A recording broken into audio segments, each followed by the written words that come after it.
Assalamualaikum, Mbah. Saya mau tanya, kenapa semua spesies manusia itu dibatasi pemikirannya? Kenapa spesies manusia tidak tahu ujung alam semesta? Saya sangat yakin akan adanya Allah Subhanahu wa Ta'ala. Tanyakan lagi, ini semua itu apa toh, Mbah? Apakah semacam kerajaan? Kenapa kita tidak bisa melihat pasukan langit seperti malaikat dan lain-lain? Rasa ingin tahu saya itu sangat besar, Mbah. Alam semesta aja hanya bagian yang sangat kecil. Nah, jauh di sana itu apa? Dan ini semua itu apa? Iya. Itu tadi itu sebenarnya adalah wujud atau bentuk dari yang tadi kita omongkan, yarjuna. Mendambakan. Jadi ini kan ekspresi dambaan dia terhadap kehidupan yang dia alami. Ya, tapi saya kira ada dua hal. Satu, kelebihan itu tidak pasti lebih baik daripada kekurangan. Atau apa ya, tahu itu tidak pasti lebih bagus daripada tidak tahu. Sekarang nggak usah kue ya, asu wae, anjing aja. Sekarang bayangkan kalau anjing itu mengerti bahwa dia anjing. Terus dia punya mekanisme seperti manusia di otaknya, sehingga dia kemudian sesama anjing menyepakati kata dan bahasa, sehingga ada komunikasi. Sekarang kalau anjing sampai ngerti dia itu anjing, kuwi kan menungso kabeh lak dicakoti kabeh, dijenggoki kabeh, karena manusia ini sudah terlanjur berabad-abad lamanya menjadikan anjing sebagai lambang dari kekurang ajaran, lambang dari keburukan, kejahatan. Jadi nek ono bocah piye-piye di ono asu bajingan kan gitu kan, anjing lu kan gitu, itu kan seolah-olah anjing itu begitu buruknya. Nah, untung anjing tidak tahu bahwa dia anjing. Kalau anjing sampai tahu dia anjing, kemudian manusia menggunakan kata anjing untuk memaki-maki satu sama lain, terus kalau ada anjing se-Jogja, se-Indonesia kumpul demo di alun-alun depan keraton atau di depan kantor gubernuran, kan kita susah. Jadi kalau anjing tahu bahwa dia anjing, kalau kambing tahu dia kambing. Kurban, misalnya mau hari raya kurban, kambing se-Jogja kumpul semua dan melakukan perlawanan kepada semua yang akan menyembelih kambing. Itu kan susah. Jadi Allah itu maha indah di dalam menciptakan level-level, tataran-tataran. Kan kita sudah belajar bahwa kalau batu ya batu, tanpa dia tidak punya alat untuk tahu bahwa dia batu. Batu tidak tahu dia atos apa tidak. Air juga tidak tahu dia lembut apa tidak. Daun juga bahkan binatang pun di atas itu ya. Binatang pun tidak tahu bahwa dia binatang. Nah, manusia diberi alat untuk mengambil jarak dengan dirinya dan alam. Kemudian dia diberi alat untuk memahami sesuatu, untuk merumuskan sesuatu, sehingga tercipta bahasa di antara mereka. Nah, pertanyaannya anak saya tadi, si Aye tadi, itu adalah pertanyaan kalau dari sudut negatif kita sebut itu ragus. Mungkin ada yang ngerti tenan, kalau Gusti Allah dibuka ke tenan, dikasaf tenan ya. Belum tentu siap juga mungkin. Belum tentu siap deh. Kowe rabi ngerti atine bojomu modar kowe. Utawa bojomu ngerti kowe turu karo dheke ning uteke nang cawe wedok liya. Kowe bayangin kalau manusia punya pengetahuan sampai ke tingkat itu akan terjadi kemusnahan karena akan terjadi benturan-benturan yang luar biasa. Jadi menurut saya keterbatasan yang dimiliki oleh manusia adalah rahmat Allah yang luar biasa. Untung kita tidak tahu.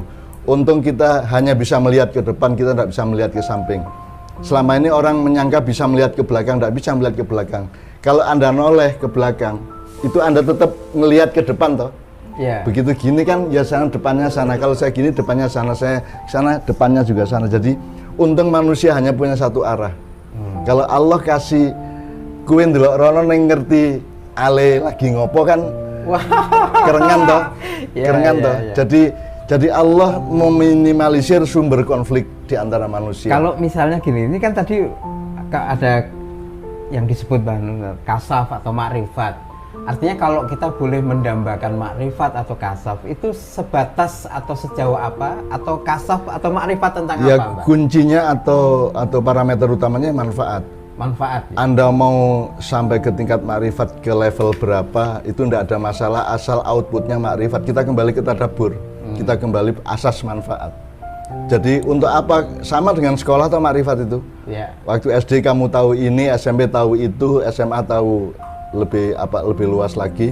Tapi itu kan parameternya bukan tahu tidak tahu, parameternya adalah manfaat apa tidak manfaat. Manfaat itu artinya kamu tidak mengganggu siapa-siapa, kamu tidak mengganggu kehidupan, kamu tidak merendahkan manusia, kamu tidak melakukan hal-hal yang menegasikan takdir Allah kepada kepada. Jadi kalau mungkin bisa disarankan atau direkomendasikan kepada teman kita ini, yaitu next selanjutnya apa yang mungkin perlu dia lakukan terhadap satu secara rohaniah, bersyukur terhadap apa saja yang Allah kasih, sebatas apapun, angka berapapun, mau 7, mau 8, mau 9, mensyukuri.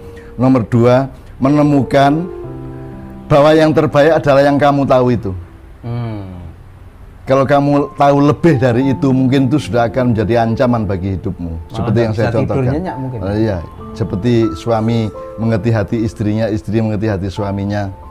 Apalagi seorang istri di rumah, suaminya pergi ke kantor dan istrinya bisa ngelihat langsung suaminya tadi langsung ke kantor apa belok-belok. Itu bayangkan luar biasanya chaos di antara manusia. Kayak ngelatih senam pora. Ya toh? Kowe bojomu ngerti coba piye kowe? Berat toh kowe. Jadi menurut saya nomor 1 bersyukur, nomor 2 dia mencoba memohon kepada Allah agar supaya yang ada pada dia yang Allah berkenan dengan batas-batas yang dia ketahui sesuai dengan kehendak Allah, itulah yang terbaik untuk dia. Nah, sekarang di dalam yang dia tahu aja, coba dia tanya yang ketiga ya, apa benar-benar dia tahu? Coba saiki jawab, apa toh bedane rasa asin karo rasa legi? Apa bedanya rasa asin dengan rasa manis? Coba jelaskan dengan kalimat. Wih, piye kuwi? Angel ya, susah ya. Nggak bisa. Yang itu kan harus empiris dan harus gini loh, manis itu. Oh itu manis, oh iya itu manis, semua merasakan ya itu manis. Tapi kalau kamu harus menjelaskan manis itu begini kepada orang kan nggak bisa. Karena kata manis atau rasa manis itu tidak bisa diwakili oleh kebudayaan, tidak bisa diwakili oleh bahasa, tidak bisa diwakili oleh kata atau apapun. Jadi jangan dipikir kamu sudah tahu apa yang kamu pikir ada di dalam pengetahuanmu. Jadi pertanyaan pertama ini tolong ya, poin ketiga adalah jangan dipikir kamu sudah tahu apa yang kamu pikir tahu itu. Harus waspada ya. Wes saiki jangan, ndak usah ini, sudah. Kowe ngerti toh njarem. Nek sakit itu kan ono njarem, ono cenut-cenut, ono perih, ono linu, pegel.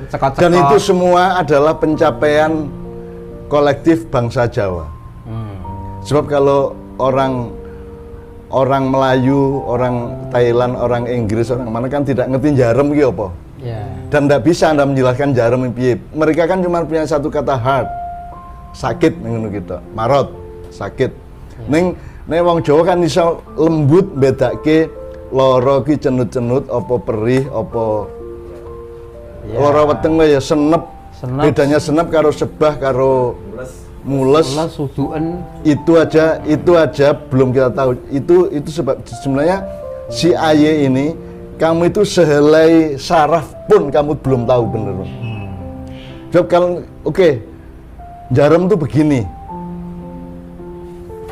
Peristiwa sarafnya bagaimana? Ada pertemuan antara saraf A, B sama saraf nomor sekian ratus atau sekian miliar. Kenapa kalau dua saraf itu ketemu kok terus terasa linu atau terasa jarum? Kan kamu tidak bisa ngejar lagi. Jadi manusia itu sudahlah tidak akan tahu.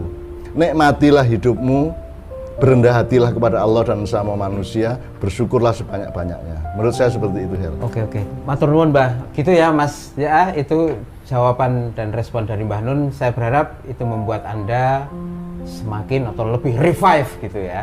Oke, matur nuwun. Saya mewakili Anda itu. Matur nuwun Mbah Nur.